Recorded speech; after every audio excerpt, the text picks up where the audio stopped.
আপনি ঠিক আছেন, কিন্তু তবুও মনে হয় কিছু একটা ঠিক নেই।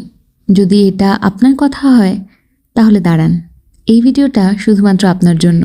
Namaskar, this is day 5 of my 50 days healthy lifestyle series. We all try to be strong, কিন্তু প্রত্যেক দিন একটু একটু করে ভেঙে পড়ি। আজ আর আপনাকে পারফেক্ট হতে হবে না। আজ শুধু নিজের সাথে অনেস্ট থাকুন। Just breathe in and slowly breathe out. You don't have to fix everything today. আজ শুধু নিজেকে শান্ত করুন। Being kind to yourself is also self-discipline. This feels like you. Stay with me. যদি এই কথাগুলো আপনার নিজের মতন লাগে তাহলে নিচে কমেন্ট করবেন আই ফিল দিস। দেখা হচ্ছে কালকে নতুন একটা সকালে ডে 6-এ। ততক্ষণ ভালো থাকবেন, সুস্থ থাকবেন। নমস্কার।